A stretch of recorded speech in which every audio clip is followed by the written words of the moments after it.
casa tratando de ordenar ideas. Siento como el tiempo pasa mientras la vida me mea. Ya no me dice nada, ya no me invita a recorrerla. Solo me dice usted verá, marica, si quiere perderla. Si quiere seguir ahí sentado como una hueva, solo haciendo lo que le digan mientras tu culo se ceba en el cojín de cualquier silla de escritorio, en el sinfín de no querer salir de tu dormitorio. Usted verá, manito, usted verá, nadie puede seguir por ti, nadie por ti arderá. Te toca seguir adelante, dejar el miedo al progreso. Ya te caíste, te golpeaste y también sentiste el peso de elegir, de ser sincero contigo, de perder todo y soltar supuestos amigos. Ahora lo que te toca es suave, sigue echando pa'lante. Goza cada momento, aunque sea insignificante. Manito. Me apego a eso que obliga a callarme como un fiel espectador del recital poético que la vida reproduce sin cesar, sin escrúpulos, sin bla bla bla, sin prisas, sin miseria.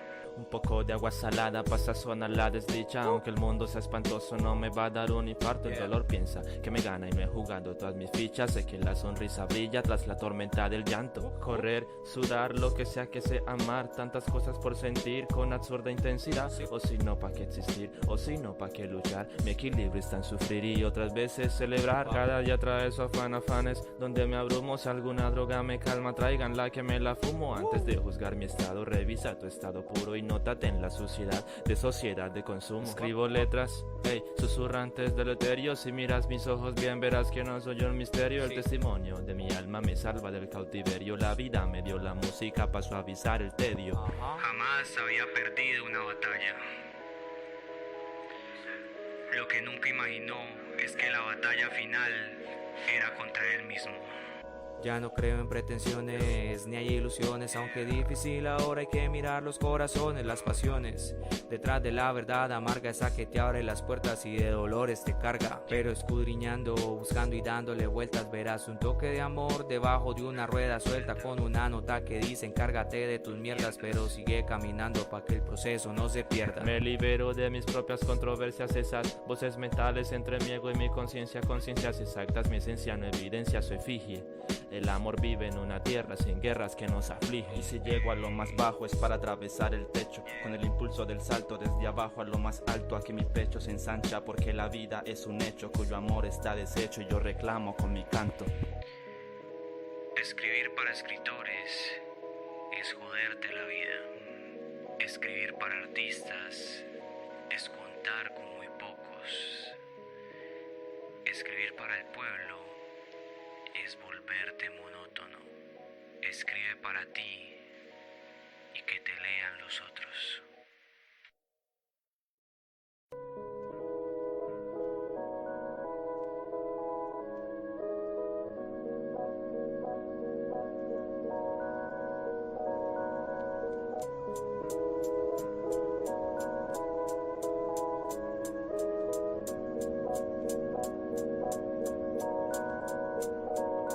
Estoy sentado en mi casa tratando de ordenar ideas. Siento como el tiempo pasa mientras la vida me mea. Ya no me dice nada, ya no me invita a recorrerla. Solo me dice usted verá, marica, si quiere perderla. Si quiere seguir ahí sentado como una hueva, solo haciendo lo que le digan mientras tu culo se ceba en el cojín de cualquier silla de escritorio, en el sinfín de no querer salir de tu dormitorio. Usted verá, manito, usted verá, nadie puede seguir por ti, nadie por ti arderá. Te toca seguir adelante, dejar el miedo al progreso. Ya te caíste, te golpeaste y también sentiste el peso de elegir, de ser sincero contigo, de perder todo y soltar supuestos amigos. Ahora lo que te toca es suave, sigue echando pa'lante. Goza cada momento, aunque sea insignificante. Manito. Me apego a eso que obliga a callarme como un fiel espectador del recital poético que la vida reproduce sin cesar, sin escrúpulos, sin bla bla bla, sin prisas, sin miseria.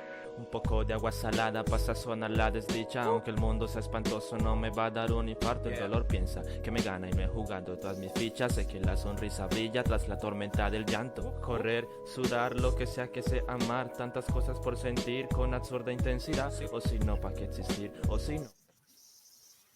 Eso fue abrupto. Muy buenas noches a todas las personas que nos están viendo en estos momentos por la página de Antídoto Lectotertulias. En realidad son dos. Muy buenas noches a esas dos personas y muy buenas noches a las otras personas que se van a ir conectando mediante va sucediendo esta charla. Un saludo para el señor José Pérez, mi contertulio de esta noche, y que cada mes nos encontramos él desde la biblioteca, yo desde mi casa, hablando un poco de lo que es el arte, la cultura desde la literatura. José, ¿cómo estás? Muy buenas noches. Buenas noches, Sebas. Buenas noches a la audiencia. Bueno, hoy vamos a hablar de un tema, Sebas, que para muchos de los lectores, como lo comentábamos en estas semanas anteriores, es un tema prácticamente desconocido, aunque cuando se aborde, estoy seguro de que van a caer en cuenta de que sí han leído y han tenido en sus manos algún libro o en sus pantallas algún libro o algún texto que lo van a identificar inmediatamente, sepan de qué se trata la autoficción. Hoy, en esta sesión que tenemos de Antidoton Live, tenemos el boom de la autoficción. Vamos a ver qué es eso, con qué se come, de qué se trata, qué autores nos hablan de la autoficción y principalmente con los invitados que tenemos el día de hoy, Sebas, conocer un poco más de este subgénero literario. Claro que sí, tenemos a Alexander Carreño, filósofo y promotor de literatura, y al señor Álvaro Claro, escritor y cofundador de la editorial Prosa del Mundo. Con ellos vamos a estar enseguida, pero antes queremos de pronto contarle a las personas que no saben que hoy en el municipio de Apartado ocurrió algo muy interesante y muy bueno para el sector artístico y cultural de este espacio, y también pues creo que es un espacio histórico también que puede generarse para la región de Urabá. ¿Qué pasó, José? Bueno, hoy a través del acuerdo 006 de 2024, acuerdo municipal de Apartado, se aprobó el plan municipal, que es un plan que va a 15 años, un plan municipal de cultura, arte, saberes y ciudadanía de Apartado 2024-2038.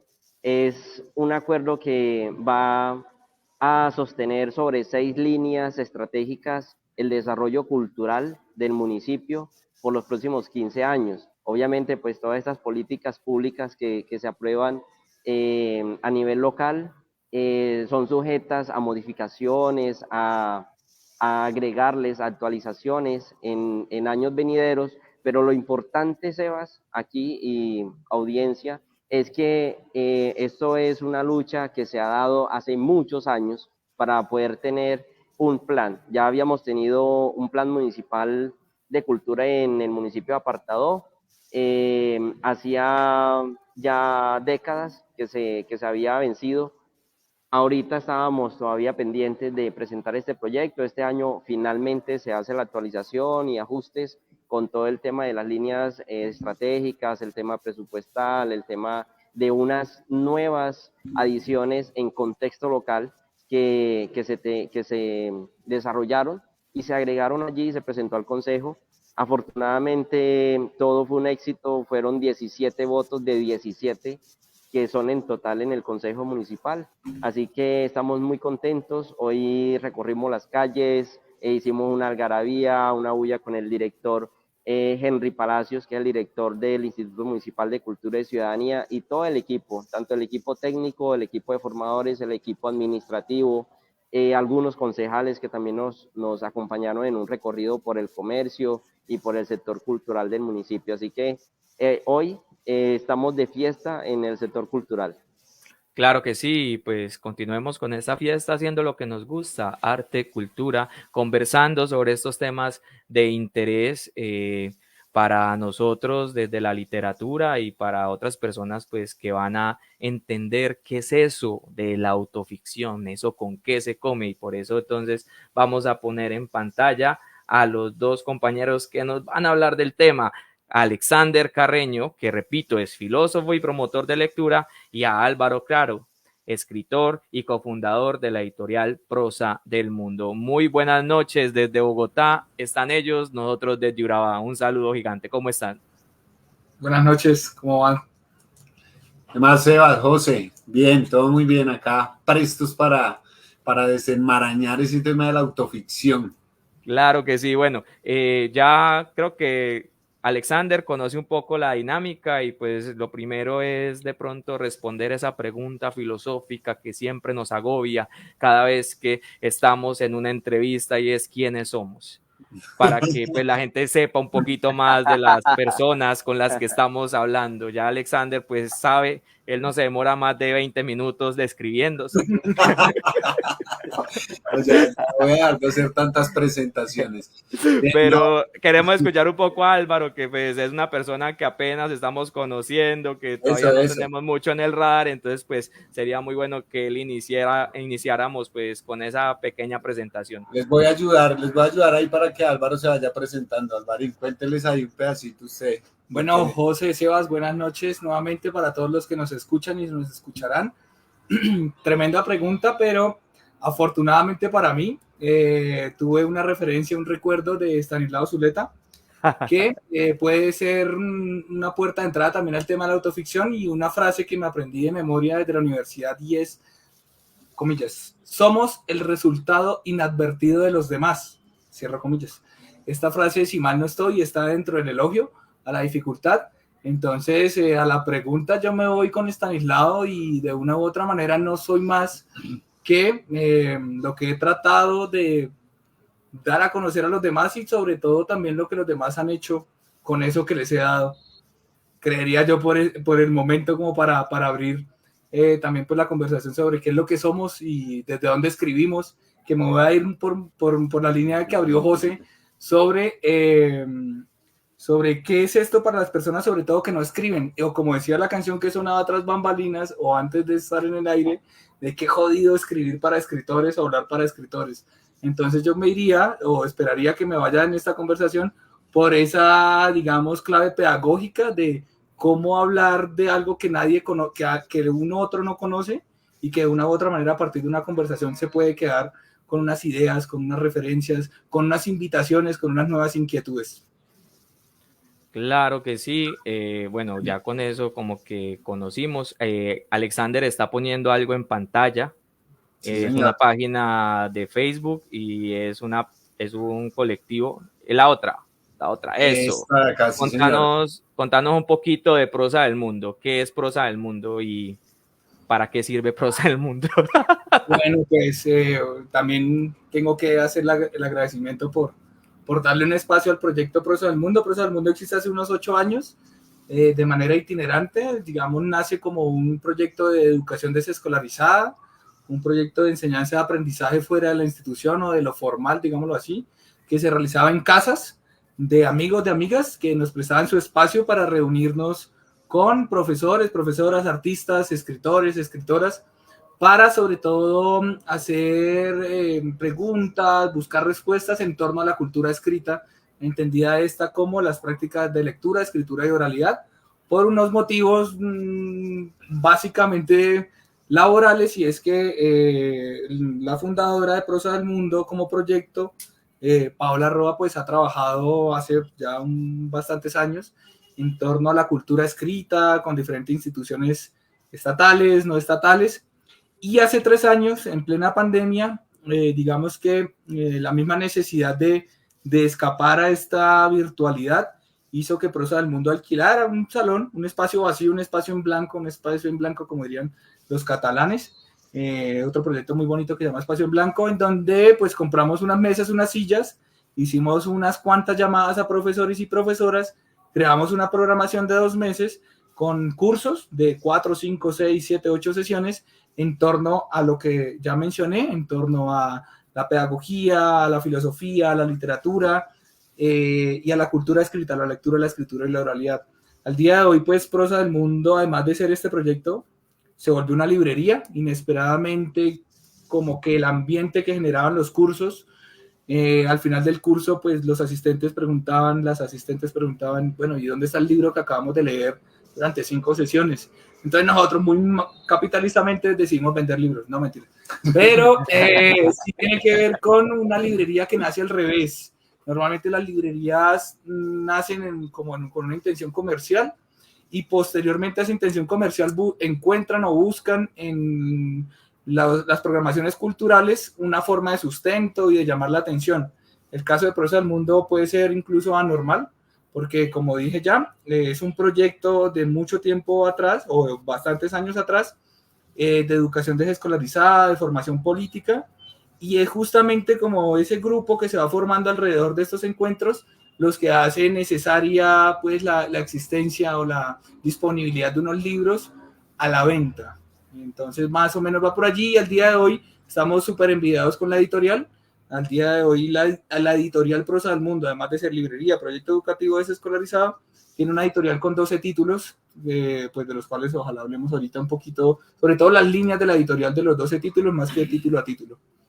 Bueno, ahí les vamos a ir contando, porque efectivamente la idea es hablar también a propósito del ejercicio que tiene Álvaro, pues que está íntimamente ligado, porque pues, es su editorial, pero también es su contenido y es su producción literaria, que no hablo mucho de lo literario, que es otro de los fuertes que él tiene, pero eso viene más adelante. Ya ustedes nos dirán, José y Sebas, en qué momento arrancamos ya con el contenido en materia. Está que se habla. No, o si tienen más preguntas para Álvaro, obvio. 5 meses preparándose el tema y no me preguntan nada, pues. No, hagámosle entonces. Inicialmente, como le decía Sebas, partamos desde la ignorancia y es lo que hacemos desde los colectivos. Llevar un poco de conocimiento y de experiencia de lo que nosotros sabemos, de lo que hacemos, de lo que sentimos desde la literatura o desde todas las estrategias de Leo. ¿Qué es? Simplemente la autoficción. ¿Sí? ¿Cómo le explico yo a alguien que de pronto es medianamente un lector o que apenas va a iniciar ese camino de la lectura? ¿Qué es la autoficción, por ejemplo? Bueno, yo quiero empezar poniendo pista, pero fue algo que surgió muy espontáneamente porque fue eso, partamos de la ignorancia y entonces la ignorancia y lo más básico para mí es busquemos la definición o la etimología o el concepto y más básicos todavía, busquemos a ver qué dice en Wikipedia, ¿sí? Ya habíamos hecho algunos ejercicios de tratar de definir desde nuestra mirada y desde nuestra perspectiva qué era la autoficción, pero entonces le dije, Álvaro, vea lo que me encontré hoy en Wikipedia y me parece bonito arrancar desde ahí porque les voy a dar el ejemplo de lo que es realmente la autoficción desde el recurso que dice Wikipedia que se utiliza o desde la situación que se genera, que es básicamente una contradicción en los términos. Hablar de autoficción es como hablar o como decir está haciendo un frío como calientico, ¿sí? Hay otro ejemplo que lo hace mucho más explícito y es el título de un libro de un académico italiano que se llama La utilidad de lo inútil. Ese es otro muy buen ejemplo, ¿sí? Que nos pone esa contradicción, ese como que sí, pero como que no, o como decía mi maestro de literatura clásica, el silencio grita, ¿sí? Eso ya sería un poco más literario, pero de lo que les estoy hablando es del oxímoron, que fue la definición que encontramos en Wikipedia, y eso es un oxímoron o oxímoron, Álvaro, ¿cómo se dice?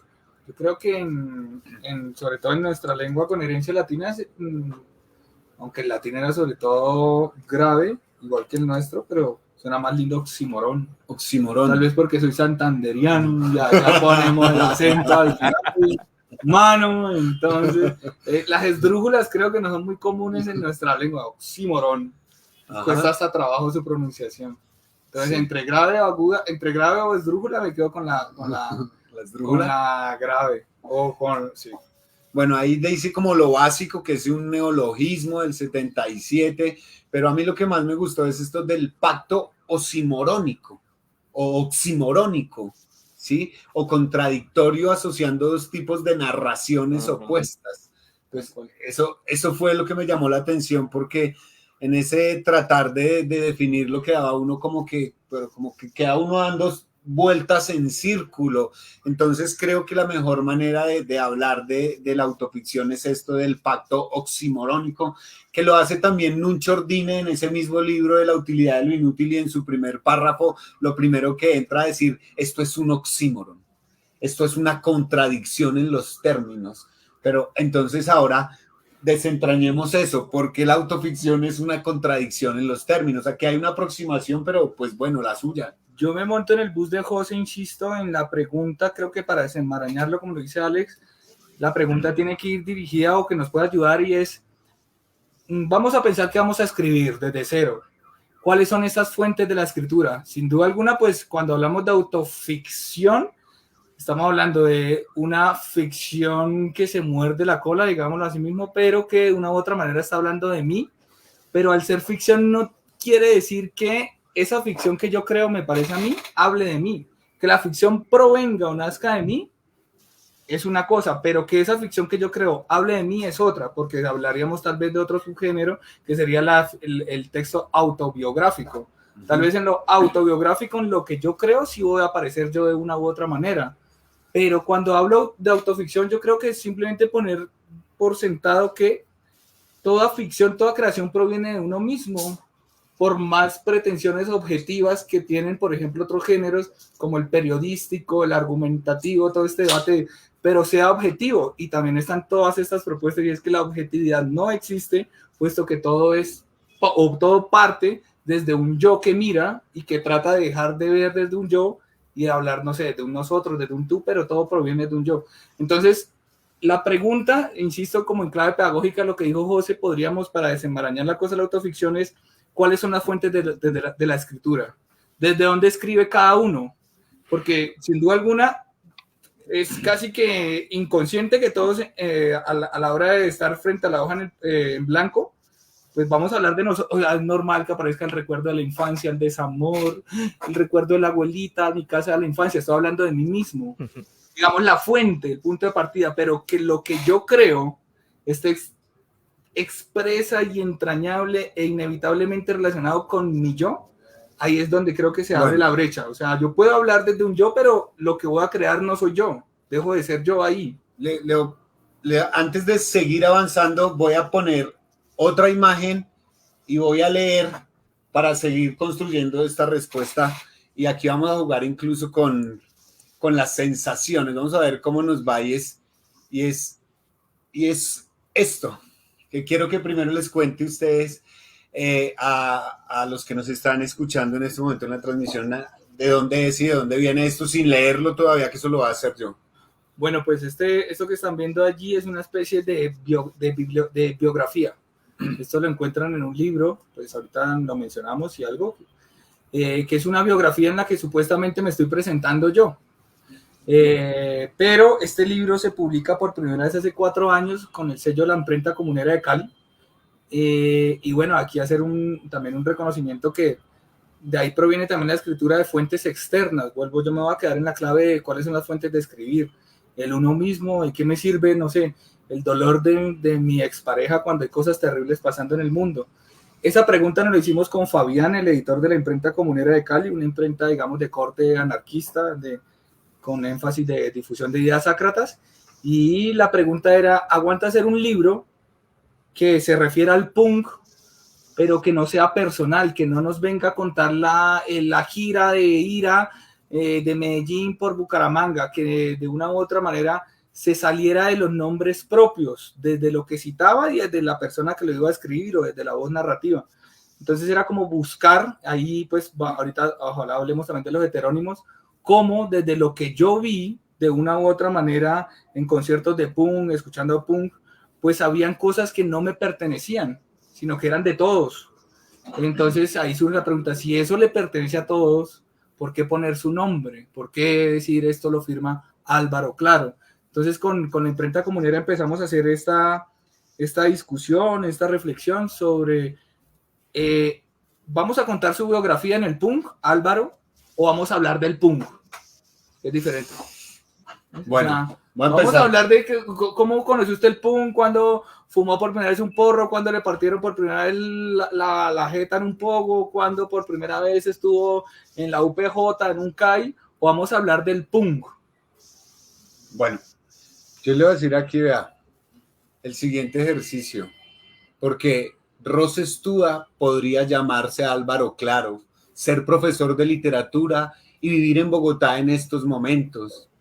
Podría haber ganado algunos premios como el Concurso Nacional de Cuento RCN, las becas Bicentenario de la Gobernación de Santander y los estímulos a la creación artística del Ministerio de Cultura.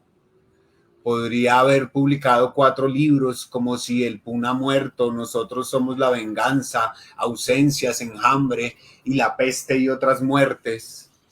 podría ser adicto al PUN. Podría ser adicto al PUN desde entonces, marihuanero nocturno en la comida de su casa o caminante sin destino como los perros callejeros. Pero Rose Stúa también podría llamarse Carolina, Marlene o Edilberto. Podría ser un campesino desplazado del Catatumbo, un pescador moribundo del Orinoco o un domiciliario de Rappi en Bucaramanga. Podría haber heredado la fortuna de su familia o tener que trabajar todos los días para pagar el arriendo. También podría ser vegetariano, homosexual o esquizofrénico. En conclusión, Rose Stúa es un significado que no tiene nada que ver con su significante, apenas palabras que se han desprendido de las cosas. Así que pasen, pongan su nombre, denle su tono y si aún queda algo por decir, no esperen más. Escríbanlo y pongan otro seudónimo. Aseguro que yo lo leeré y lo pondré a rotar, porque yo es un pronombre plural, un sinónimo de nosotros mismos. Ahí está. Bueno, ¿cómo la vieron? Ahí está la presentación. Bueno, es al contrario, ¿no? Sí es la presentación del autor. Hablando también desde mi lectura, porque eso sí ya es algo muy de mi lectura, hablando también de esos yos, de esas formas en las que él se ve representado, como lo venía diciendo en esto de que es una cuestión no tan subjetiva realmente, que así lo habíamos venido conversando. Yo le decía, este es un ejercicio muy de lo subjetivo, y me decía, no, muy de lo plural, porque la autoficción de alguna manera, así pretendamos darle esa sensación muy, muy personal, es en tanto los otros se pueden ver representados. Tal cual, tal cual. ¿Sí?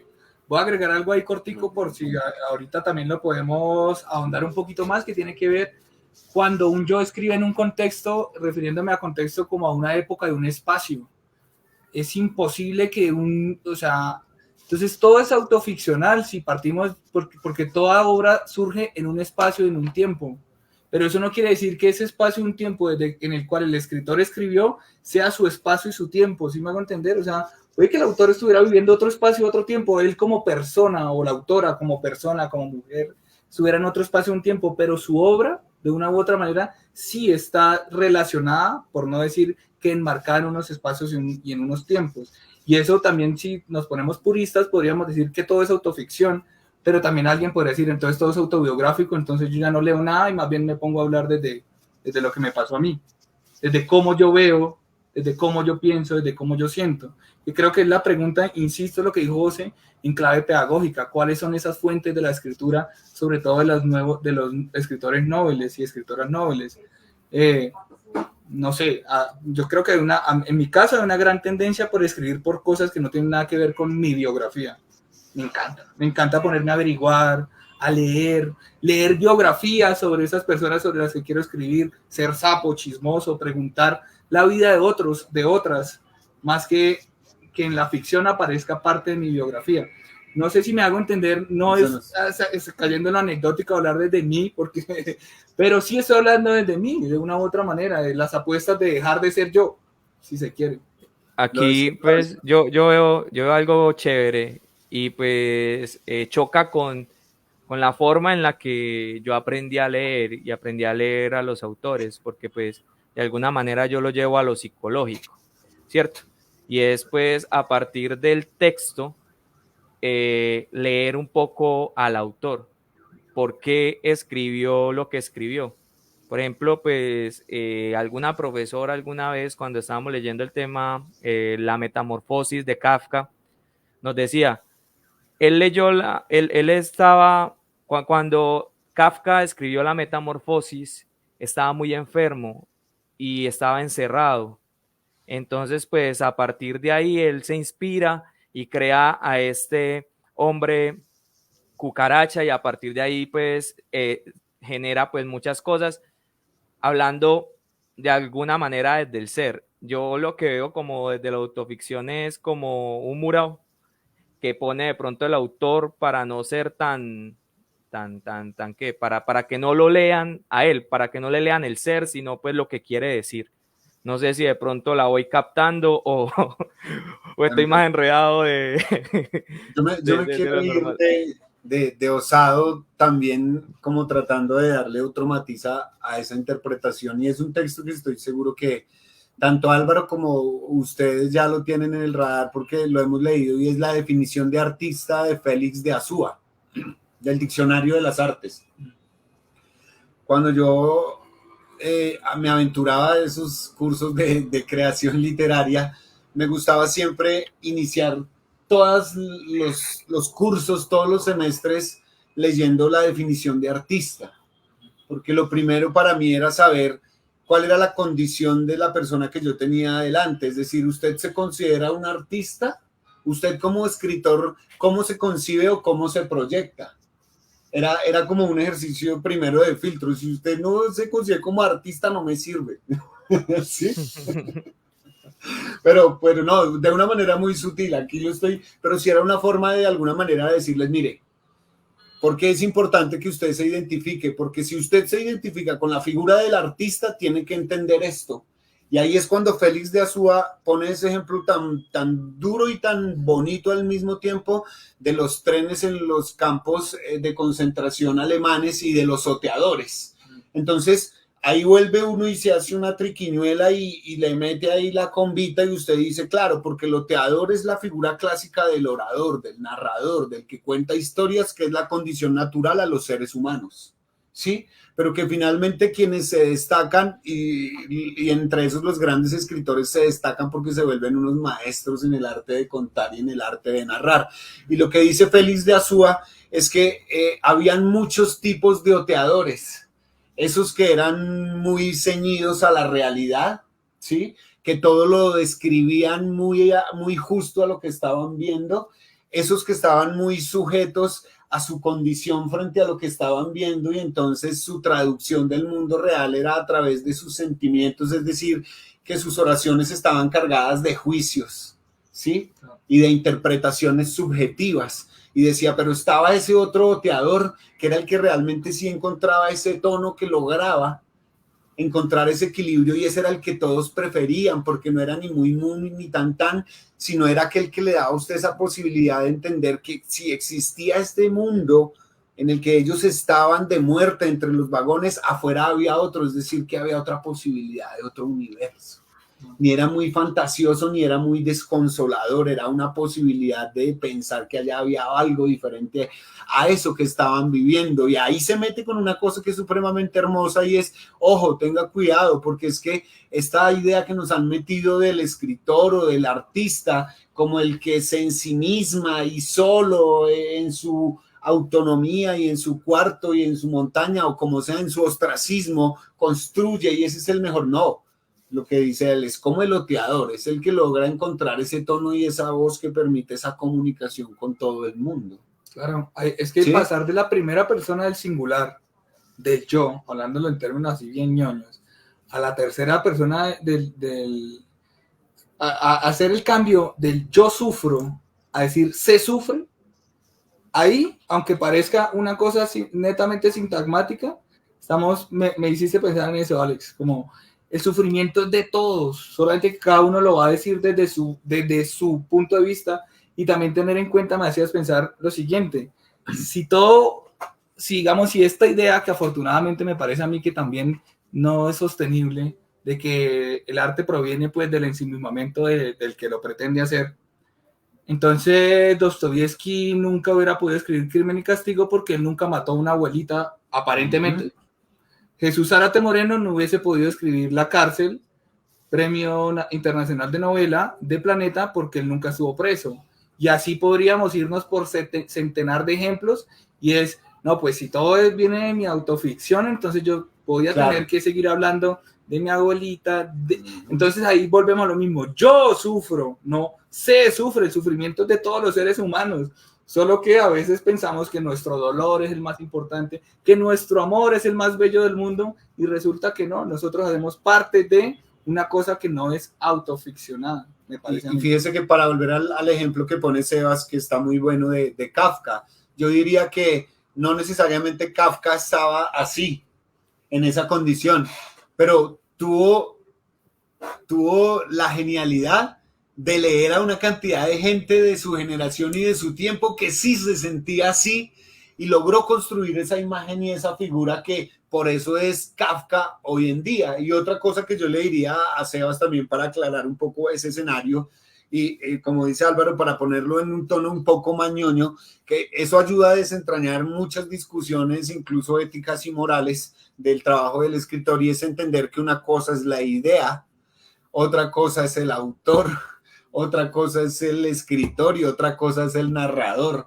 Entonces hay como 4 posibilidades o 4 caminos diferentes que uno tiene que cruzar para poder decir a ciencia cierta que esto que surge como una idea y que termina en la voz de este narrador corresponde a la realidad del mismo individuo.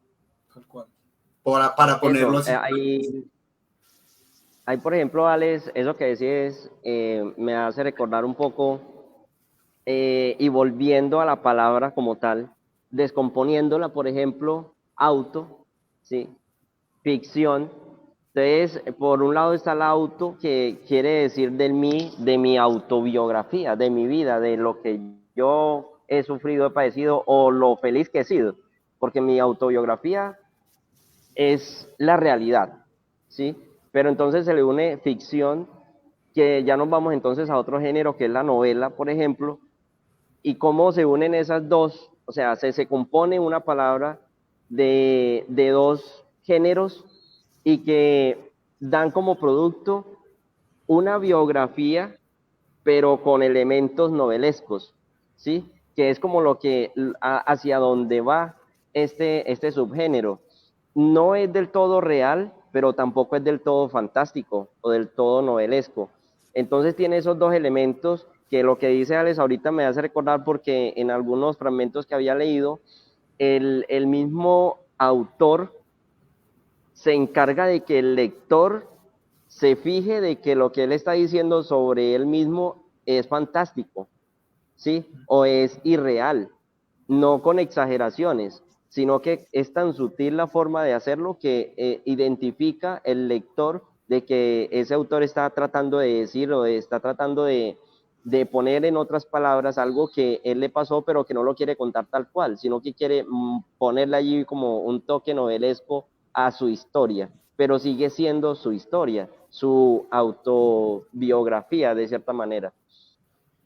Entonces, llegando como a ese asunto, hay una persona que teorizó un poquito sobre esto y se llama Vicente Colón, y él clasificaba la autoficción en cuatro, digamos, como en cuatro categorías, de cierta manera, donde una de ellas es la fantástica, pero lo que él explica es que el autor sigue siendo el protagonista de esos hechos que él quiere contar allí, pero son hechos fantásticos y que son, digamos, como evidentes que son fantásticos, ¿sí?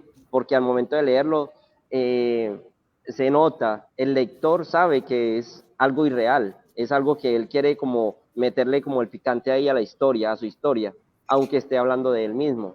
Otra de las categorías que él tiene es autoficción biográfica, que esa es la que conocemos, más común que tenemos en digamos, como acceso, lo que decía Álvaro ahorita, las biografías. O sea, no leemos una biografía y estamos leyendo la realidad de esas personas, ¿sí? Sus autobiografías.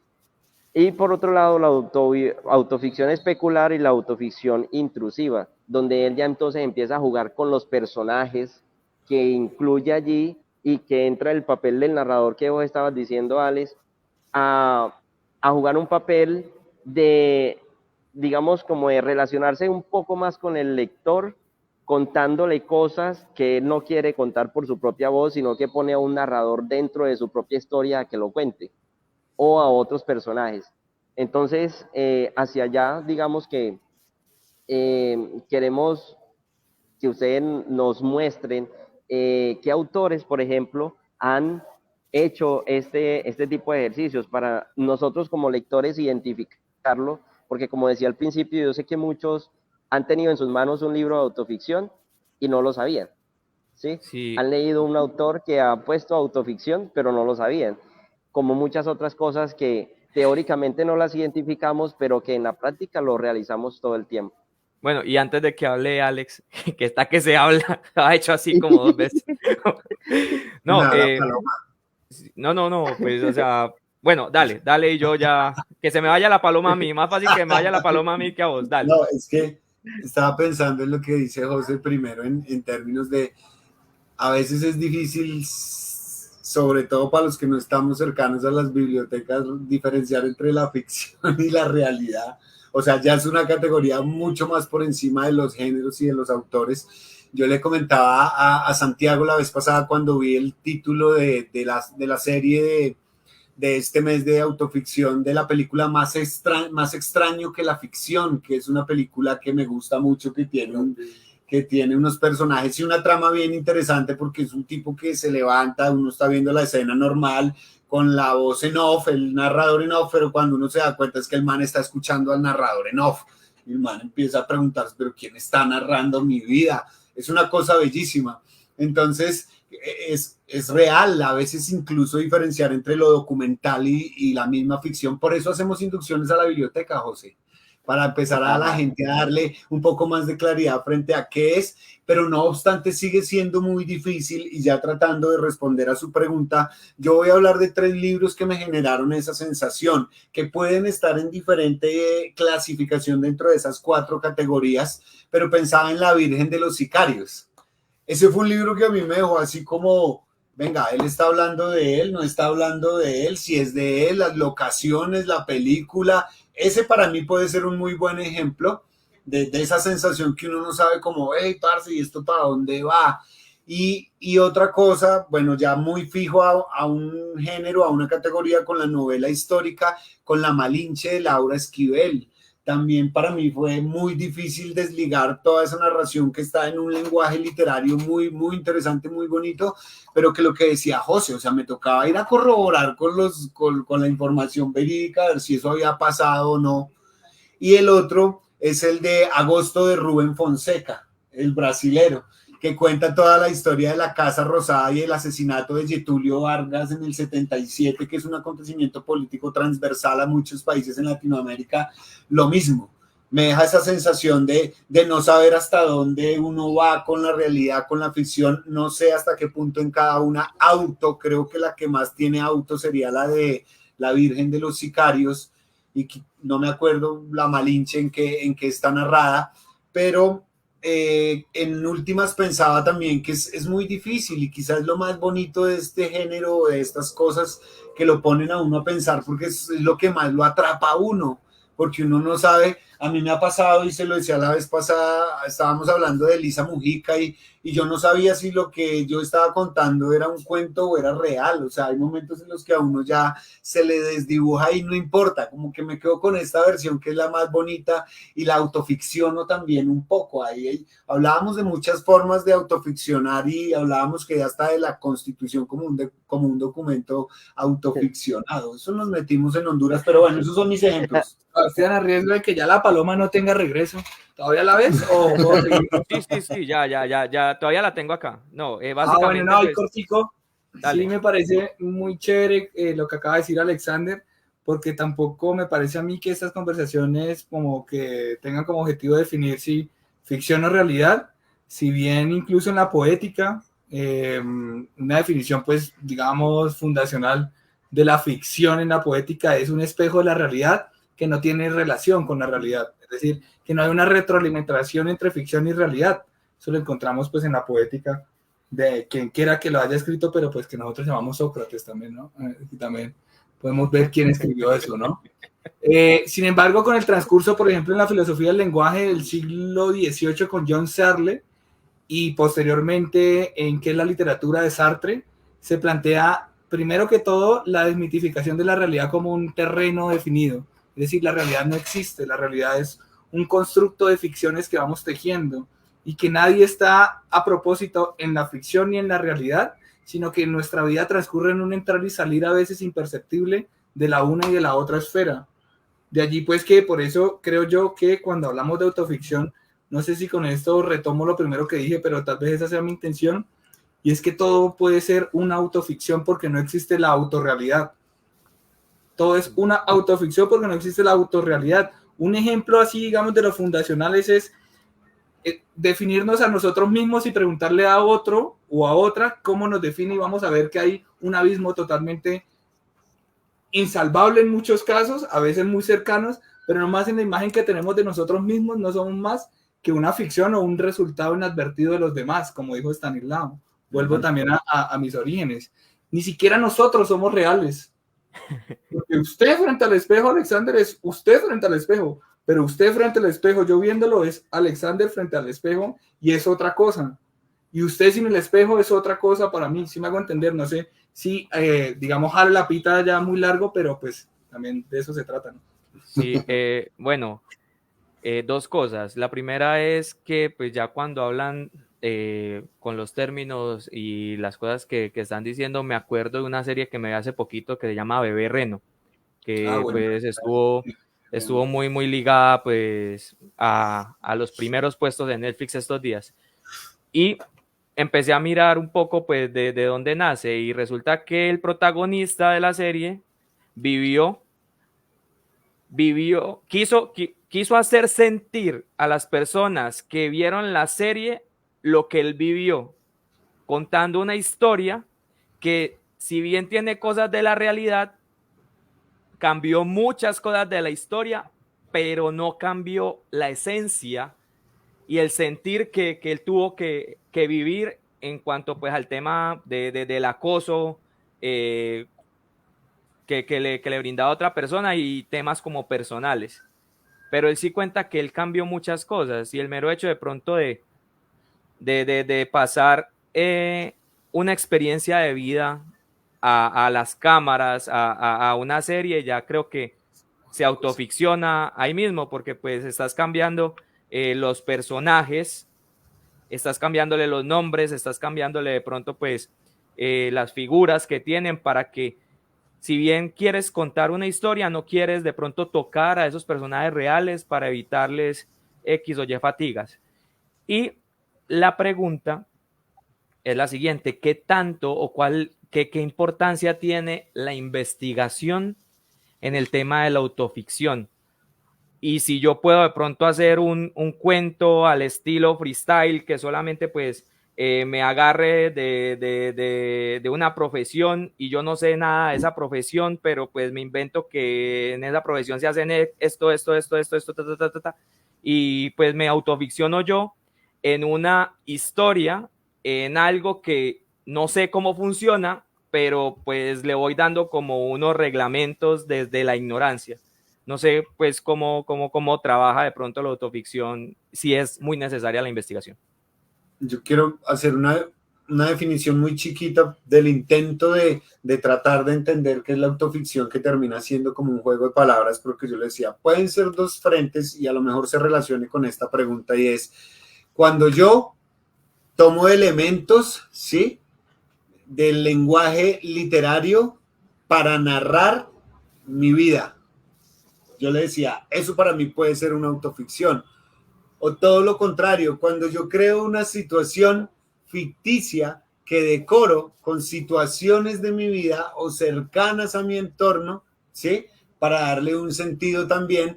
Y creo que en los dos casos, dependiendo desde donde uno se asuma, yo después pensaba que como que es la misma vaina a la final, pero en el fondo y se trata para mí de verosimilitud. Es decir, esa vaina tiene que ser creíble. ¿Y a qué voy, Cevitas? Porque entiendo la pregunta y la complejidad de su pregunta, pero yo sé que Álvaro le va a dar respuesta juiciosa sobre lo de la investigación. Álvaro me puso un ejemplo que día también para hablar de autoficción y me dijo, ¿qué pasaría entonces si viene un extraterrestre aquí y quiere contar una historia? Entonces él ya me pone en una situación en donde el personaje no es real o yo no tengo mucho conocimiento. Hay unas informaciones, muchas quizás especulaciones literarias, científicas, tecnológicas, del cine, de la música, pero yo tengo la licencia también de crear ese personaje y ese lenguaje. Entonces, ahí hacia dónde va la investigación, y en este caso volvemos a lo mismo, se trata de que sea verosímil, y le ponía el ejemplo del texto que lee Jaime Garzón en una locución que hace para la Universidad del Valle, para que lo tengan ahí en el haber y lo busquen, que podría ser un ejemplo sobre eso, pero pues Álvaro. Yo pongo también para enredar toda más la pita, pues con Cortázar, que sabe muy bien enredar la pita, pero a veces los actos de aprendizaje no tienen que ver con el entendimiento, ¿no? Eso también me llama mucho la atención.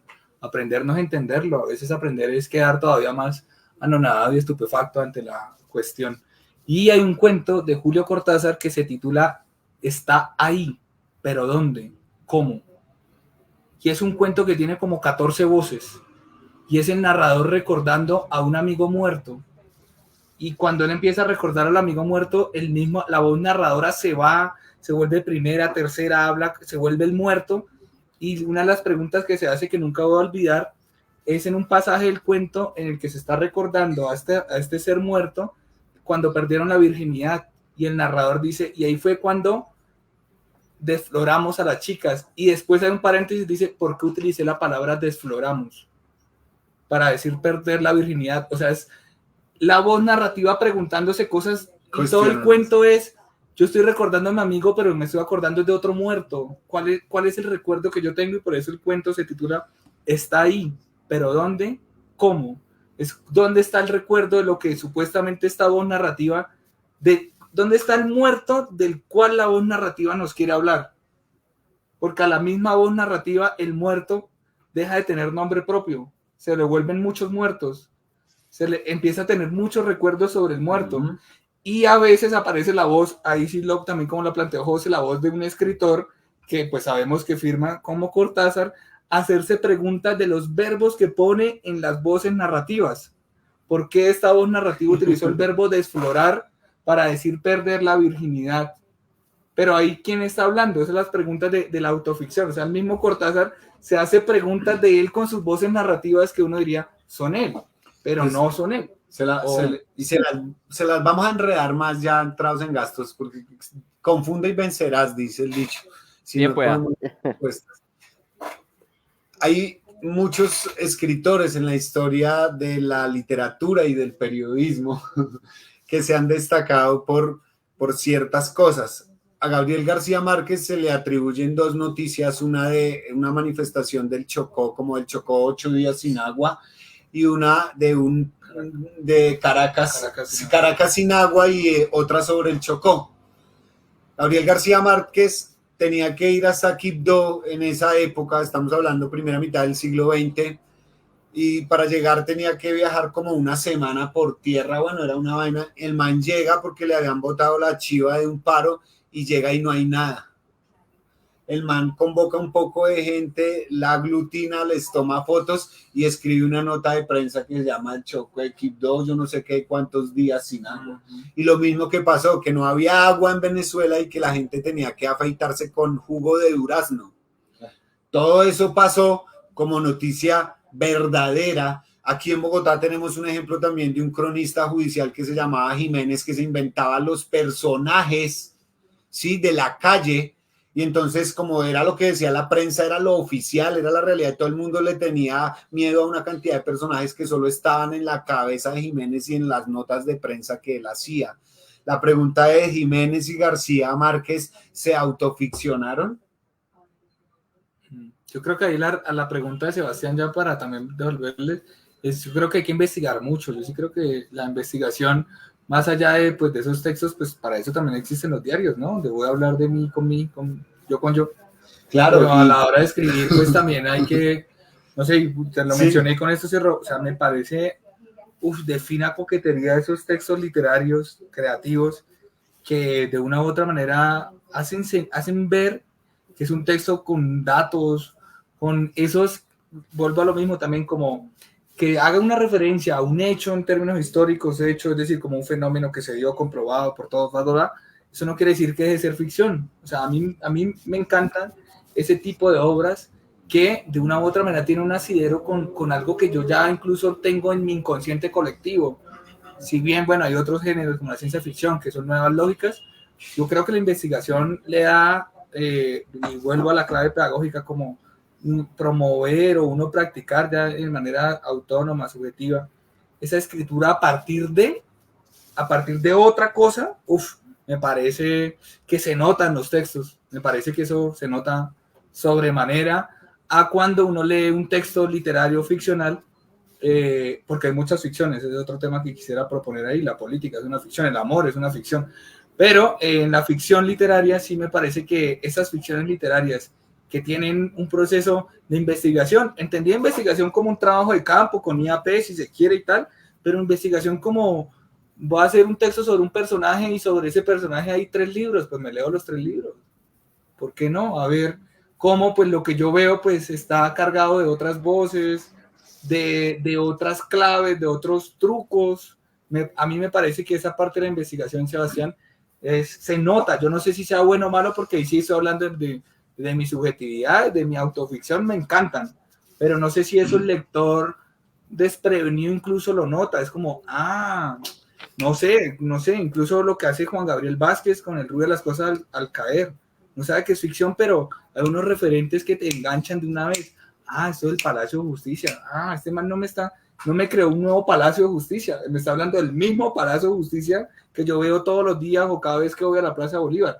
Eso en la ficción me parece que se nota y no sé, según los lectores, sí le da como un plus, un peso incluso más profesional que inventarse un nuevo Palacio de Justicia. Yo creería, ya escuchándolo, Álvaro, y volviendo a la pregunta de Sebas, que definitivamente la investigación sí marca un plus. Y es esa verosimilitud de la que estamos hablando, porque cuando hay investigación el texto se vuelve mucho más exquisito realmente. Y voy a volver al ejemplo del contrasentido de García Márquez y de estos personajes que se han inventado las noticias. Es al revés, han ficcionado la crónica. Bueno. Mire cómo es el ejercicio. ¿Por qué?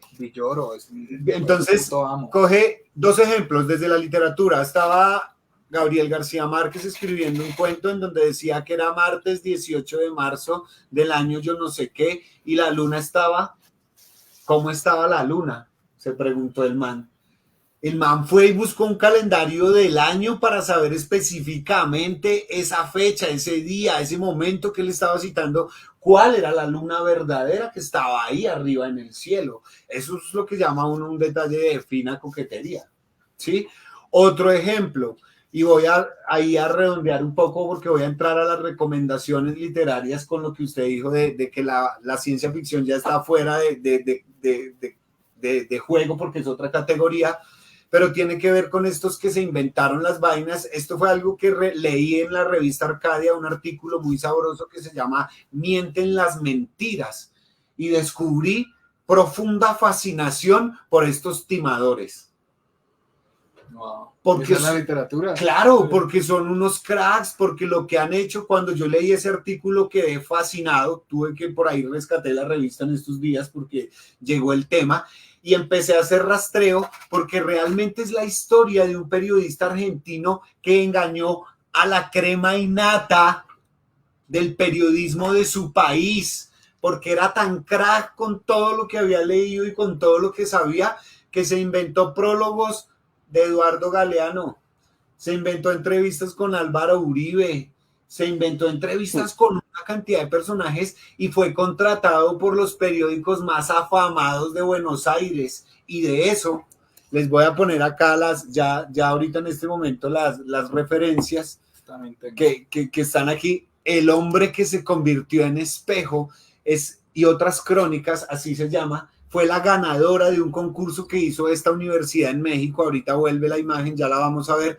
Fue la ganadora y es una cosa que también cuando yo la leí, se la mandé a Santiago, también les mandé el texto, creo, no sé si lo leyeron en alguna de las jornadas de trabajo que tuvieron de autoficción, pero me pareció maravilloso descubrir, porque a la final fue una lección de humildad a todos estos que se hacen llamar los académicos y los eruditos, porque llegó un tipo diciéndoles que él había estado en no sé, le creyeron todo y era una pluma exquisita, o sea, hizo una vaina redondísima. Y viene lo que usted dice, la ciencia ficción.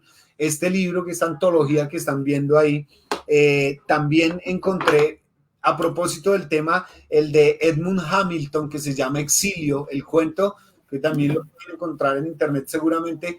Creo que para entender y dimensionar en lo literario qué es esto de lo redondo y de la autoficción que no va para ningún lado, este cuento de Hamilton y este cuento del hombre que se convirtió en espejo y otras crónicas.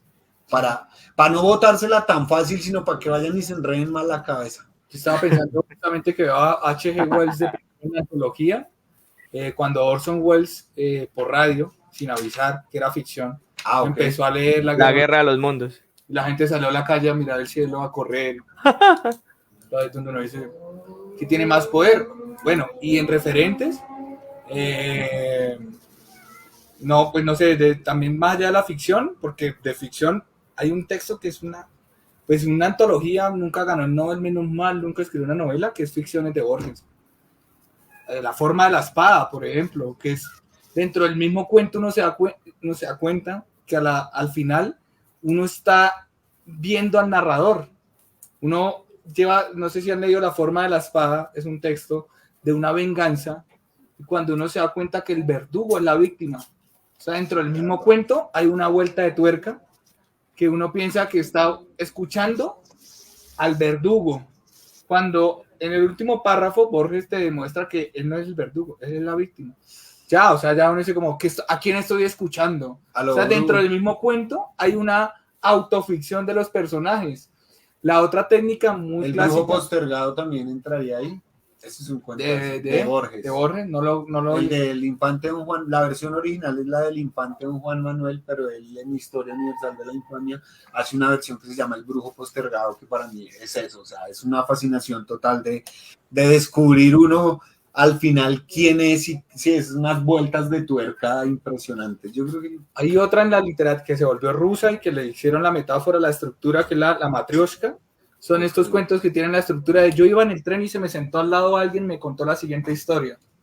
Roald Dahl, que ahorita tiene estos documentales que ganó, películas que está en Netflix, que ganó todos los Oscars. ¿Cuál? La de 5 historias de Roald Dahl es Mr. Tal. Es una estructura que incluso en la teoría la llaman la matrioshka. Esa es el narrador. Entonces yo me subí al tren y entonces se me sentó Alexander al lado y Alexander me contó esto. Pero en medio de su historia usted me va a decir, pero todo esto me lo contó Juan Camilo. Y entonces la matrioshka, la muñeca que se abre y uno ya termina diciendo ¿cuál historia estoy leyendo? La del narrador inicial que me dijo que se encontró a Alex, o la que Alex me dijo que le contó Juan Camilo, o la que Juan Camilo le contó a Alejandra. Entonces se vuelve quien está narrando ahí, es donde creo que entre la misma ficción hay autoficciones. Y ya desde la teoría sí me gustaría mencionar, pues ya lo mencioné, creo que sobre todo esto lo pensó, hay una grande reflexión en la poética.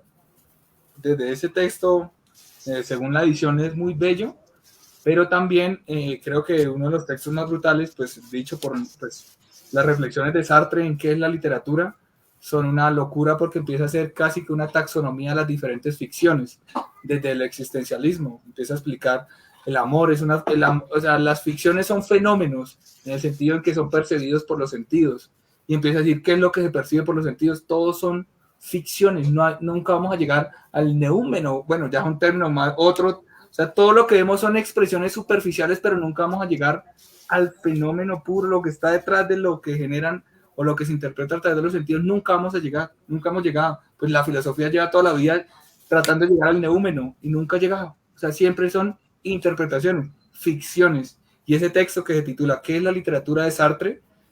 Me parece desde lo ñoño, pues obviamente no es un cuento, no es tan divertido leer. Hay que ponerse a apuntes y leer otras cosas. Pero esas tres... Yo voy a volver, para no estar tan ñoños, a la pregunta pedagógica inicial, porque ahí ya nos vamos elevando, porque sí creo que hay algo muy interesante que yo le planteaba la vez pasada también, y es hasta dónde en el proceso uno como escritor empieza a utilizar esos referentes como muy de frente, y en vez de querer ser autoficcional termina siendo autobiográfico. Creo que ahí se organizó la idea un poco mejor. Yo creo que es una tendencia, ¿no? Ahora hay talleres que son taller de escritura autobiográfica por es como, vamos a, sí, pues también es válido, ¿no? O sea, vamos a... Pero pasa en la literatura que uno termine siendo más bien autobiográfico en vez de autoficcional.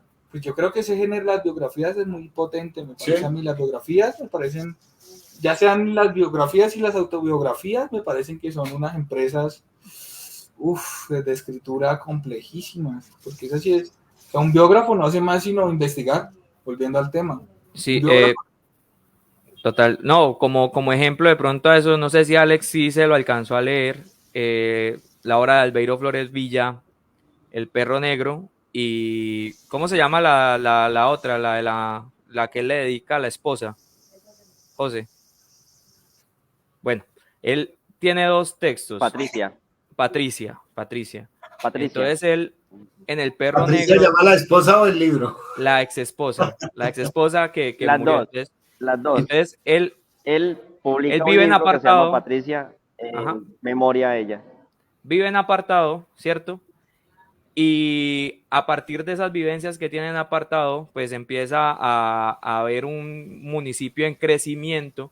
Apartado, en el municipio en el que vivimos nosotros, tiene apenas 55 años de historia municipal, 55, 56, y él lo ve desde sus inicios. Entonces empieza a recorrer ese apartado en ese libro, y también pues empieza una historia de amor que termina pues en la muerte de su esposa, ¿cierto? Eso estamos hablando de la vida real. Y él utiliza una leyenda fundacional que es el perro negro aquí en el municipio de Apartado, en la cual un perro negro cada diciembre se llevaba a un trabajador bananero con el fin de proteger que no se le llevaran unas tierras o no invadieran unas tierras de un señor que vivía acá. Entonces hubo un pacto con el diablo y ese es el mito, pero a partir de ahí él empieza a narrarse, más como autobiográfico, pero también creo que puede haber un poco de autoficción. Entonces, quiero hacer una pregunta a partir de eso, y es que nosotros, desde la región de Urabá, venimos rayados con contar el territorio, con que no queremos que la gente de afuera nos cuente, queremos nosotros mismos contarlo porque estamos en la capacidad de hacerlo, ¿cierto? Entonces, ya hablamos como del ser, ¿cierto? Pero, ¿qué tan importante es en la autoficción realmente conocer un territorio en el que se está? O sea, no de pronto investigar sobre Francia para escribir sobre Francia, sino hacer autoficción desde el barrio, desde la cancha, desde el espacio en el cual pues vivimos normalmente. Yo hago un recorrido de aquí a mi trabajo y tengo pues muchas cosas que pueden servirme para organizar un texto, pero ¿cómo se hace para que, o si es válido hacerlo en la autoficción, y cómo se hace para que sea autoficción y no de pronto algo que raye en otra cosa, en lo biográfico, por ejemplo? Hay una frase que suena muy linda y fácil, pero es jodidísima, que es ser universal en el parque de tu barrio. Pinta tu aldea y serás universal también. Tiene muchas variaciones, la de sea universal en su barrio, porque de una u otra manera, tanto en la parte, digamos, de formatos de escritura, para poner también sobre la mesa la idea del palimpsesto, y es que todo lo que se ha escrito, o sea, la cultura escrita tiene una historia, y de una u otra manera hay unos códigos, y esos códigos tienen unos poderes, digamos, referenciales en cuanto a que pueden generar cosas. Y si está bien, digamos que yo no voy a tener que investigar por irme a ir al archivo pues, de la gobernación para averiguar sobre tal espacio.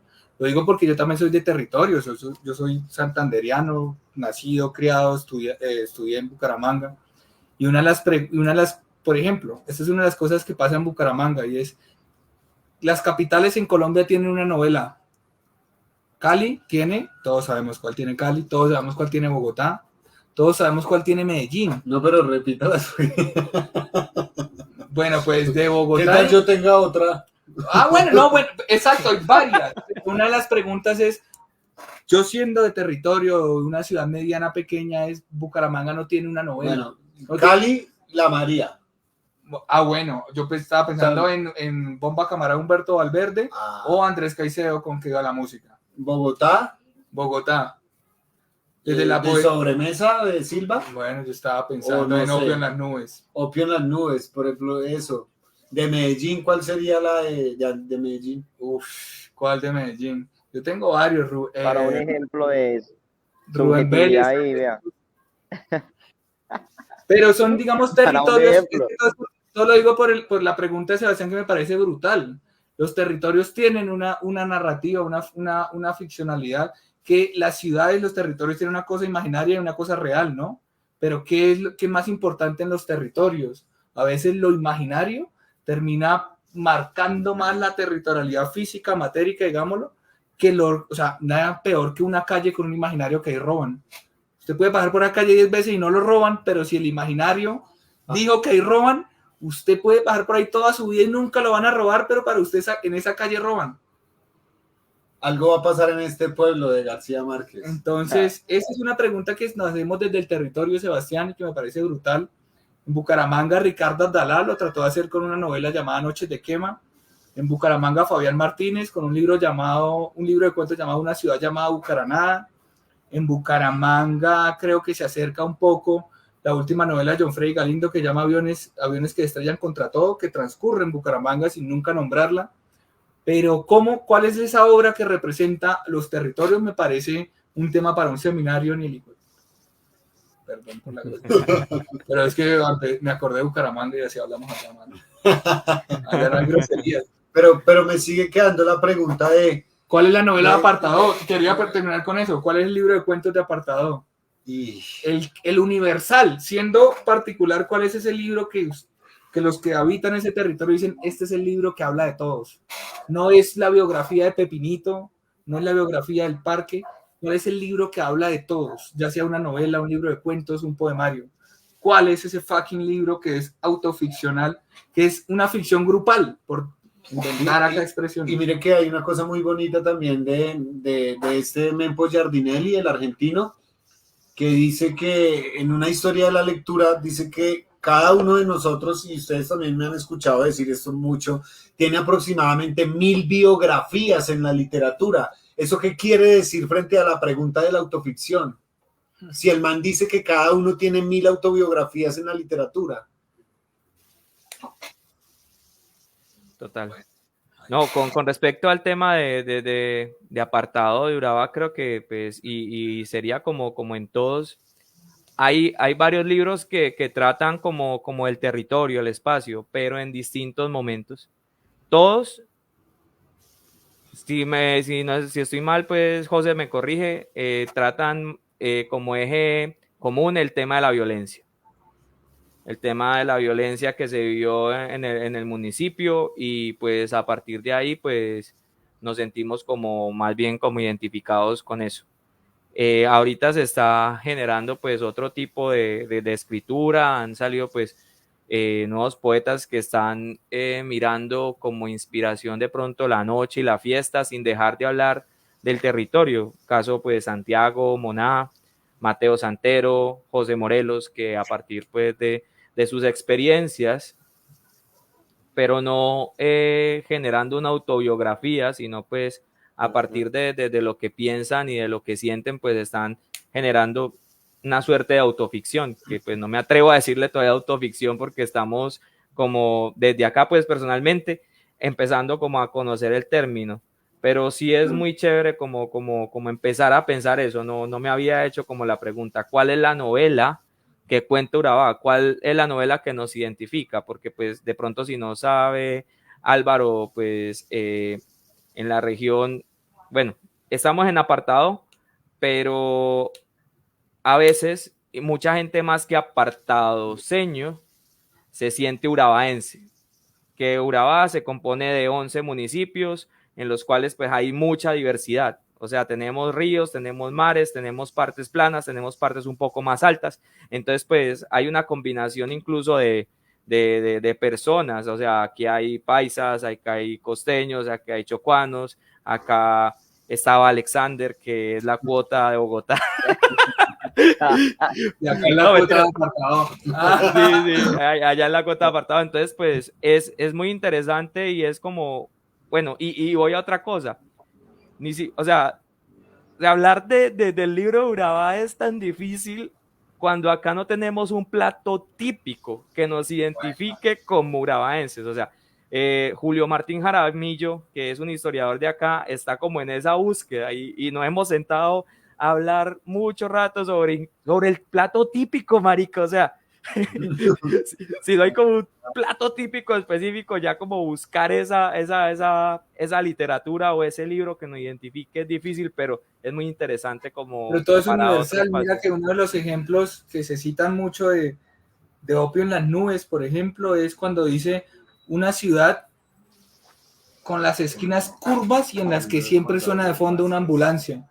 No sé si ustedes recuerdan los barrios viejos de Bogotá como de Santa Fe, las esquinas todas son, pues la arquitectura son casas curvas. O sea, ese tipo de expresiones son referentes de Bogotá y de cualquier otra ciudad del mundo, de sus esquinas curvas en la que de fondo siempre suena una ambulancia. Claro, uno dice Chaparro Madiedo, tenía lupus, no podía salir de su casa, se murió joven, es bogotano. O sea, está hablando de Bogotá, pero esas cosas que tal vez, bueno, es que solamente quería hacer este paréntesis porque eso solo se le ocurrió a él. Pero como él, al decir las esquinas curvas y una ciudad en la que de fondo siempre suena una ambulancia, nos hace eco a todos. Ah, yo sé cuál es. O se parece a Bogotá. En Bogotá siempre suena una ambulancia. O muy seguido suena una ambulancia de fondo. Sí. Ahorita no ha sonado porque pues estamos en Chapinero, oye, tal, pero en un barrio popular bueno, suena una ambulancia, una de tombos. Todo, o sea, 3 veces cada 2 horas. Yo creo que volviendo a esa pregunta que hace Sebas y que están retroalimentando ustedes sobre qué identifica el territorio, por ejemplo, en el caso de Urabá, y algo muy particular que también Sebas comentaba, y es que vos vas a escuchar a las personas que van de cualquiera de los 11 municipios de la subregión, que están en otro lugar, siempre se presentan como, yo soy José Pérez de Urabá, simplemente. Le resta importancia al municipio de donde son y resalta la región. Es como algo que tenemos todos los que vivimos o habitamos la región como tal. Y algo que de pronto nos identifica, por ejemplo, cuando se mencionan cablevías, por ejemplo, cablevías, todo el mundo lo relaciona con Urabá, porque es banano y por ahí se transporta el banano en las fincas. Por ejemplo, y obviamente, pues, para nadie es un secreto que todavía estamos saliendo un poco de ese estigma del tema de la violencia y todo, pero es muy recurrente en algunos poemas y en algunas líneas de los libros que se han escrito en Urabá, que por cierto son más de 150 libros que se han publicado en toda la región, siendo Apartadó pues el que más ha producido, porque pues afortunadamente tenemos acá una trayectoria con uno de los talleres más viejos de Colombia, con 38 años ya, el taller de escritores Urabá Escribe, y que ha publicado una cantidad de libros entre ensayos, novelas, cuentos, poesía, y que está muy nutrido, pero que siempre, o que casi siempre, está atravesado. Cuando se habla de la región, se habla de la parte natural, de sus fuentes, digamos, de riqueza natural, de sus aves, de su naturaleza, pero que también se toca o se siente el tema de la violencia, se siente el tema de la sangre, de el dolor, de la resiliencia, sin necesidad de a veces nombrar a los muertos, sino que está ahí, de soslayo, en una línea que habla sobre la viuda, por ejemplo, ¿sí? Y ya de una vez se denota ese libro o ese autor con la realidad regional, que ha sido eso. José, algo interesante que acabaste de hacer y es chévere porque pues acabaste de mencionar la palabra cablevías, que quizá de pronto para el resto del mundo pues es algo muy común y ellos entendieron pues que es un cablevías. Pero yo me quedé quieto, yo me quedé como que, uy, ¿qué es eso? Garrucha.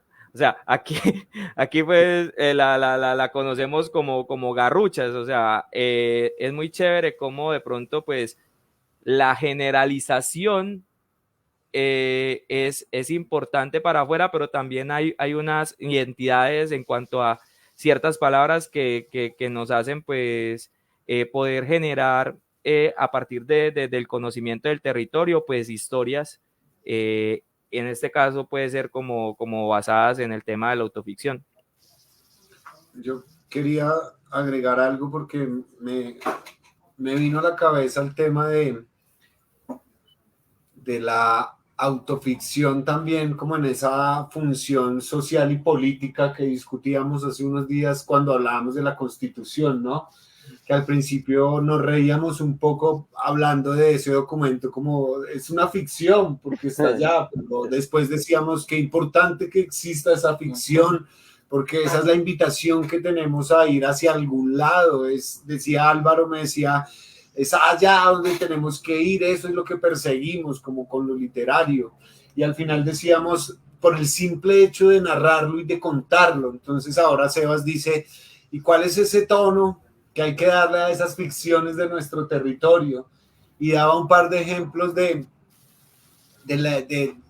personajes que sí o sí pues son representativos de la literatura en apartado, como Albeiro, como José, el mismo Mateo, Santi, que está ahí ya punteando con ellos, y pensaba en el peligro de la historia única de Chimamanda, que es un llamado quizá, a mí en este libro me hizo un llamado a eso, a entender eso como lo realmente importante, porque es que quizá no sea una ficción única, sino muchas ficciones las que construyen esa realidad de nuestro territorio, porque es que esa vida que viven los andaístas es, bueno, se encuentra a veces con la de Albeiro, pero no es necesariamente la que Albeiro ha retratado también desde sus relatos, y las dos son ficciones de apartado de dos seres o de dos mundos o de dos escenarios diferentes, que a la final, y por eso saco el libro de Chimamanda, porque esta es una edición con un prólogo de Juan Gabriel Vázquez que me gustó mucho, que se llama Las historias que nos contamos. Empieza así nomás, somos las historias que nos contamos. Mire cómo empieza este man, y es tan bonito este texto, porque al final él dice, cuando usted no quiere cometer el peligro de una historia única, tiene que revisar muchas historias. Volvemos a la investigación de muchos géneros, del teatro, de la poesía, de la narrativa, de la prosa, de todo. Entonces hay que, decía Juan Gabriel, poner todas esas historias, porque usted las pone ahí, se cuentan, y ahí es donde usted empieza a ver dónde se entretejen. Y ahí es donde está eso que es real, porque lo contó el uno, a pesar de que estaba hablando de su esposa, dijo que había un sitio que se llamaba Suavezón, pero el otro dijo que en sus noches de andaísmo había un sitio que le gustaba la salsa y en donde se movía la salsa y acudían todos, y ahí usted va diciendo, oiga, a la final había un sitio de salsa, ¿sí? Y otro ejemplo muy bello también de esto, de lo delicado que es transitar esta frontera, es el de la Ilíada. Y le decía yo a Álvaro, la Ilíada se tomó como un texto literario épico de todas estas dimensiones durante muchos años, siglos, y un obstinado loco antropólogo que se obsesionó con la historia creyó que eso era cierto, y no solamente creyó, sino que lo llevó de verdad a encontrar los vestigios de lo que era la antigua Troya en la península de Sarlig.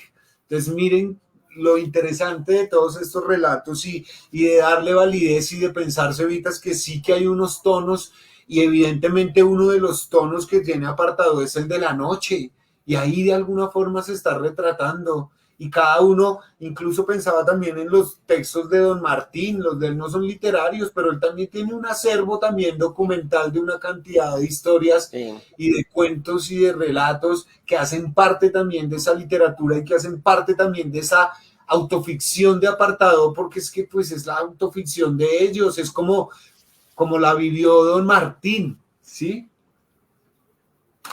Yo quisiera agregar de todas formas que tal vez se pueda entender, no sé, pero voy a aclararme lo mismo en voz alta, que es que la escritura autobiográfica no es más fácil que la autoficción.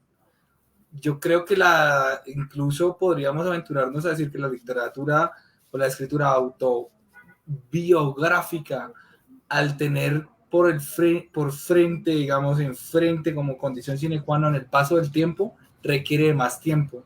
Es muy jodido crear memoria de inmediato, eso requiere un paso del tiempo muy, pues que tiene que pasar el tiempo para poder yo empezar a contar mi biografía, que también creo que eso es una cosa de, yo ya tengo 30 años y voy a contar cómo fue mi infancia, es como, tranquilo, o sea, todavía eres un niño, o sea, vas a contar tu infancia o vas a empezar a entender tu infancia a lo mejor a los 60, O sea, no, ya voy a contar porque ya aprendí de mi desamor de hace 5 años. Incluso me parece que también aquí, si la escritura autobiográfica resultó siendo crucificada, pues hago acá la defensa de la escritura autobiográfica porque es más exigente, me parece a mí. Por eso no por nada también varios dijeron que sería de nosotros sin el olvido. También, imagínense recordarlo todo, vivir con todos los recuerdos como Funes. Puta, nos volvemos locos. También está bueno dejar perder y con el paso del tiempo recuperar. También es que se puede entender que no, que la autoficción es lo único que importa, la autobiografía es un género menor. Pues yo creo que estos autores que se aventuran a hacer una autobiografía, ¿cuántos años tienen? ¿No? Entonces también es como, voy a contar la historia de mi barrio. ¿Cuántos años tiene usted? 28, ¿no? Como, ¿pero qué ha pasado en su barrio en 28 años? ¿Usted recuerda su barrio hace 15? ¿Qué ha pasado en términos históricos en 15 años? Entonces no, voy a contar la historia, o sea, no es por nada, pero pues ahí sí hay que ser viejo, vieja, para mirar hacia atrás, porque una cosa es mirar hacia atrás con 30 años, con 35, y otra cosa, no sé, me imagino debe ser mirar hacia atrás cuando tenga 60. Es otra vuelta. Total. Pero incluso si no se acuerda, maravilloso, bienvenido al olvido, como bienvenido al olvido también, ¿no? No sé, entonces quería hacer como ese pequeño paréntesis a favor de la escritura autobiográfica, que no es cualquier cosa, ¿no? La bien hecha, ¿no? Total, yo pensaba en el libro de Steve Jobs. O sea, usted tiene que ser muy crack para escribir una vaina esa que alguien quiera leer, o usted tiene que amar mucho al personaje para querer leérsela, pero tiene que estar en una clave muy sensacional. A mí el man me parece un crack, pero no he pasado de la hoja 10.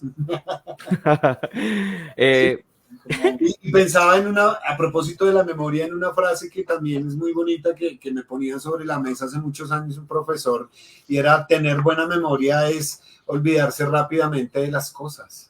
Es todo lo contrario a lo que creemos, porque creemos que tener buena memoria es acumular una cantidad de cosas y mantenerlas ahí. Él decía, no, la buena memoria consiste en tener una memoria selectiva y saber qué es lo que almacenas y qué es lo que dejas pasar. Y toda memoria es una representación ficcionada, ¿no?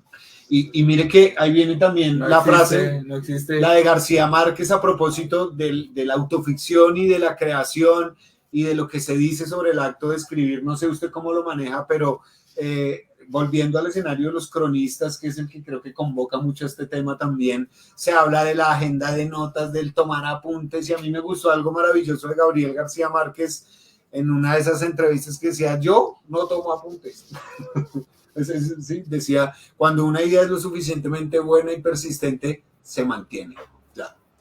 Bueno, ese era el filtro, pero no todos somos García Márquez, ¿no? En clave pedagógica, ¿no? Hay que... no, o sea, no, porque... Bueno, Alex, yo acordándome de un poema de Morelos, a ver si esto puede ser considerado autoficción, a ver si entendemos un poquito, para ahí un 1% de lo que podemos llegar a entender con autoficción, porque incluso entiendo que no entenderla es parte de entenderla. Entonces, pues, es chévere eso. José hace un poema en el cual nos ubica en el centro de Apartado, un espacio, bueno, al frente de un centro comercial. Entonces, en ese centro comercial, ahí está como la 100 Conciencia, hace una T en cuanto a calles, estoy hablando. Y hay un poco de cables eléctricos, o sea, hay muchos, o sea, normalmente hay muchos, pero ese hay más. Y normalmente se hacen en una temporada del año pajaritos, muchos pajaritos negros en esos espacios. Entonces, pues, cagan mucho y tienen pues esa calle vuelta a nada. Entonces él dice: hoy pisé una mierda. ¿Cómo la contaría Mateo Santero? Y empieza pues un poema imaginándose y creando un poema a partir de lo que ha leído de él y cómo lo va generando. Tal vez Juan Mares lo contaría de esta manera, y Juan Mares pues es un poeta pues totalmente distinto a Mateo y empieza. Tal vez Albeiro lo hubiera contado de esta manera. Entonces pues se pone como en los pies de estos poetas con el fin de, desde su ser, generar un texto con los pensamientos de pronto que él tiene. No sé si eso pues cala en el tema de la autoficción. Sí, pero solamente quería decir que no es no en los pies, sino sobre los hombros. Como dice la frase, escribo montado en hombros de gigantes. Ahí estás montado, ese texto está montado en hombros de gigantes. Está viendo desde la altura de los hombros de los gigantes, Mateo Santero, Marés. Ahí, me parece, solamente quería decir eso, esa expresión, escribo montado en hombros de gigantes, ¿no? Y esos son los gigantes. Eso me parece brutal sin haber Golondrinas, dice Ángelo que son, perdón. Son golondrinas, es un espectáculo bellísimo, o sea, y usted no termina cagado, es una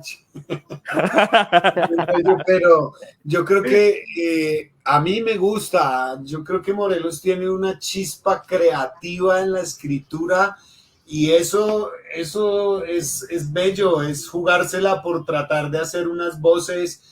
Eso es una autoficción de su pueblo porque es osado, es como es él y es hablar en la voz de unos personajes que sabemos también quiénes son y que tienen una postura. A mí ese ejercicio, ese juego y esa propuesta me gusta específicamente. Me parece, sí, lo que dice, o sea, solo por eso, por ponerse a los, ¿cómo dice usted? A los hombros de por gigantes. Escribir montado en hombros de gigantes. Es una respuesta a la investigación. El que investiga escribe montado, o el que lee en general. Tampoco se trata, pues, insisto, de ir a sacar 3 fichas al archivo de la gobernación y además hacerse a 3 cartapacios que pucha, pasa uno todo el día. No, y de una u otra manera es un homenaje muy bello también porque por donde uno lo mire, incluso cronológicamente, él es un discípulo de todo ese proceso también, o sea, él es escuela de Urabá Escribe, y él lleva años también escuchando a esos fulanos para arriba y para abajo y haciendo y deshaciendo con ellos. Tiene mucho sentido desde muchas formas. Es un la idea del palimpsesto, también otra vez riesgo de que suene así como muy ñoño, pues el palimpsesto es el gran texto que lleva escribiendo la humanidad desde que generó los símbolos y los signos. Que todos estamos escribiendo el mismo texto, por más que las novelas, los libros de cuentos, que cambiemos de géneros, que cambiemos de nombres, que cambiemos de épocas, la historia de la humanidad es una sola y nosotros hacemos parte de, y ese es el gran palimpsesto. Todos estamos escribiendo, así como dice, nadie ha podido vivir por fuera del planeta Tierra, es decir, que todos estamos contando la historia del planeta Tierra.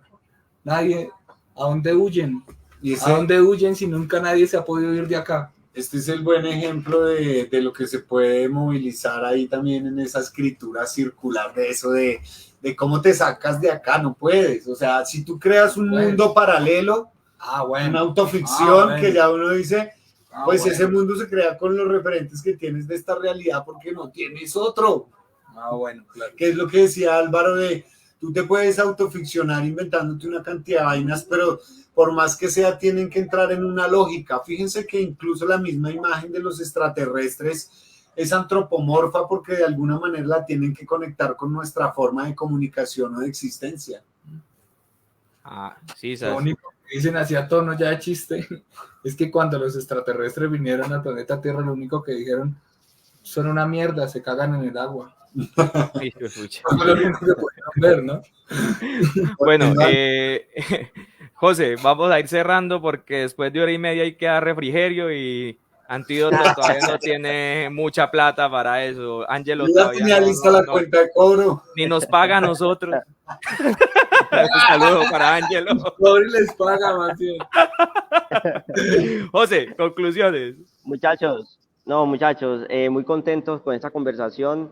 Nos interesa mucho, Alex y Álvaro, seguir conversando porque precisamente con la experiencia que nos contabas de la editorial y de tus proyectos y demás, yo creo que en Urabá se están gestando muchas cosas, desde lo literario, desde lo cultural, y que nos sirve mucho conocer esas experiencias también, que hoy precisamente pues no hablábamos o no era la idea de conocer cómo funciona la editorial, cómo vienen trabajando, pero podremos tener más adelante unos espacios para conversar, cómo se puede configurar, por ejemplo, una tipo editorial de la región. Acá tenemos ya algunos intentos, hay 2, 3 proyectos más o menos de editorial, desde la literatura, pues, como colectivos y grupos y demás que quieren o que han venido ya haciendo pues ese trabajo, pero que también retroalimenta muchísimo conocer otras experiencias. Aparte, pues acá hay unos inquietos de la literatura, les conoció de primera mano esta cantidad de locos que vemos por acá en el territorio, que nos inventamos este fin de semana un evento y lo sacamos el domingo, o que planeamos un evento anual y que 2 meses antes estamos gestionando y mirando a ver qué escritores, qué editores, qué libreros se vienen para el municipio para hacer el festival, por ejemplo, y cosas así. Entonces, todo esto es súper nutritivo para nosotros. Este colectivo que nació hace ya 2 años, Antídoto, y este es uno de los espacios, por ejemplo, que tenemos, que es Antídoto Online, un espacio que nació también como desde la propuesta de querer conocer y difundir un poco más desde un espacio que todo el mundo pueda ver más adelante, como lo que ustedes pensaron, por ejemplo, en pandemia, que en cualquier momento alguien venga y mire a ver qué están haciendo los manes por allá en Urabá, ¿sí? Es posible que más adelante, Sebas, tengamos tal vez en los próximos meses unas temáticas donde podemos contar con Álvaro y con otras experiencias que vos tenés de referente, muy seguramente en Bogotá o en otros departamentos, Alex también, con todo el recorrido que ha tenido pues en el país desde la promoción de lectura, que sigamos promoviendo y sigamos haciendo estos espacios. En particular con el evento de hoy, con nuestro espacio, agradecerles a ustedes, a la audiencia que estuvo conectada, a los que también nos van a seguir viendo durante esta semana. Sobre la autoficción, todavía no hemos terminado con la programación. Mañana tenemos precisamente la sesión de club de lectura que va toda enfocada a este mismo eje temático, a este mismo eje temático, y que hemos venido trabajando. Escogemos una temática mensual y alrededor de eso giran entonces 3 espacios que son una tertulia física, que la hacemos normalmente aquí en la Biblioteca Pública Federico García Lorca, Antídoto Live, que es esta en la que estamos el día de hoy, y una sesión de club de lectura. Y esa es la dinámica nuestra. Agradecerles inmensamente a Alex Carreño, a Álvaro Claro, que estuvieron hoy acompañándonos y retroalimentando toda esta temática. Sebas. Bueno, pues agradecerles mucho a ellos, invitar a las 3 personas que están viendo que si no se han suscrito, que se suscriban, a las personas que van a ver esto de ahora en más, pues muchas gracias. Son espacios que nos gusta hacer, son espacios que generan conocimiento, porque mira, pues yo no tenía mucho conocimiento de lo que era la autoficción y me doy cuenta que lo que decían ellos era cierto. O sea, hay autoficción en muchas cosas que ya hemos vivido, muchas cosas que ya hemos visto, muchas cosas que ya hemos leído. Entonces, pues, muy interesante, y también pues invitarlos a seguir a una página de Facebook que también está transmitiendo esto, que llama Arte y Parte Urabá. Por ahora no hay mucho que decir sobre ella, pero ya vendrán sorpresitas. Alex y Álvaro, muchísimas gracias. De pronto unas palabritas antes de irnos y ya. Alvarín, despídase. No, muchas gracias, la verdad, con ganas de calor. Al cual, conocer la noche también, ¿por qué no? En apartado. No, muchas gracias, ¿no? Y por ahí nos pillamos, como dicen, las piedras rodando se encuentran. Listo. Sí, no. Gracias, como siempre ustedes saben que aquí estamos. Saludos a todo el combo también de apartado que la rompe todo el tiempo. Aquí estamos para lo que se terce. Veamos que la capital. Sí, les vamos a dejar, los vamos a dejar ahí con la noche capitalina de fondo. A ver. Para que se despidan. Bueno, no, con esta imagen nos despedimos de Antídoto Live. Muchísimas gracias a todas las personas que nos están viendo y que nos verán en un futuro, mañana o en el 2050. Hasta luego.